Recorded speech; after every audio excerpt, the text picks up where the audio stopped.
ಸಿದ್ದರಾಮುಲ್ಲಾ ಖಾನ್ ಬಂದ್ರೆ ಹಿಂದೂ ಕಾರ್ಯಕರ್ತರ ಹತ್ಯೆ ಆಗುತ್ತೆ।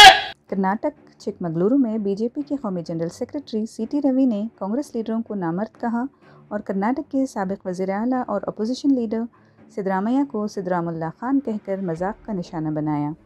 चिकमगलुरु में कर्नाटक बीजेपी के कन्वेंशन से खिताब करते हुए सीटी रवि ने कहा कि अगर सिद्धरामुल्ला खान इख्तिदार में आते हैं तो हिंदुओं को कत्ल कर दिया जाएगा और अगर बसवराज बोम्मई इख्तिदार में आते हैं तो दत्ता जयंती जो 6 से 8 दिसंबर तक मनाई जाएगी हिंदू पुजारी पूजा कर सकते हैं।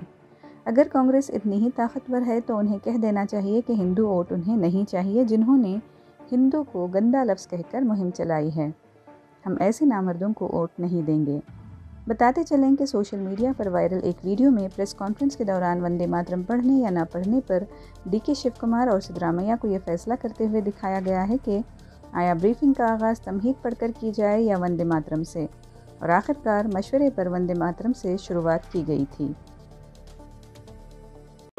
ಟಿಪ್ಪು ಸುಲ್ತಾನ್ ಅಂತವರು ಸಪೋರ್ಟ್ ಮಾಡೋದು ಬೆಳಗಿನ ಸಾಯಂಕಾಲ RSS ಬೆಳೆಯೋದು ಸಿದ್ದರಾಮಯ್ಯ ನೇಚರ್ ನೋಡಿದ್ರಲ್ಲ ಯಾರು ಈಗ ಚಿತ್ರದುರ್ಗದಲ್ಲಿ ಹೋಗಿ ಆ ನಾಯಕ ಸಮಾಜವನ್ನು ಎಷ್ಟು ಮಂದಿನ ಕೊಂದು ಹಾಕಿದ್ದಾರೆ, ಕೊಡಗಿನಲ್ಲಿ ಎಷ್ಟು ಜನ ಸಾವಿರಾರು ಲಕ್ಷಾಂತರ ಜನ ಕೊಡಗಿನ ಜನನ ಕೊಂದು ಹಾಕಿದ್ದಾನೆ ಟಿಪ್ಪು ಸುಲ್ತಾನ ಅಂಥವನ ಬಗ್ಗೆ ಇವತ್ತು ಬೆಳಗಿನ ಸಾಯಂಕಾಲ ಅವ್ರ ಬಗ್ಗೆ ಪೂಜೆ ಮಾಡೋದು ಅವನ ಬಗ್ಗೆ ಅಪ್ರಿಷಿಯೇಟ್ ಮಾಡೋದು ಸಿದ್ದರಾಮಯ್ಯನವರು ಮತ್ತು ಸಿಟಿ ರವಿ ಆ ರೀತಿ ಕರೀಲಿಕ್ಕೆ ತಪ್ಪೇನಂತ ಹೇಳ್ತೀನಿ ನಾನು। ಹಿಂದೂಗಳ ಕಾರ್ಯಕರ್ತರ ಹತ್ಯೆ ಆಗುತ್ತೆ ಕಾಂಗ್ರೆಸ್ ಅವರು ಇಲ್ಲಿವರೆಗೆ 60-70 ವರ್ಷ ಆಡಳಿತ ಮಾಡಿದಾಗ ಏನಾಗಿದೆ?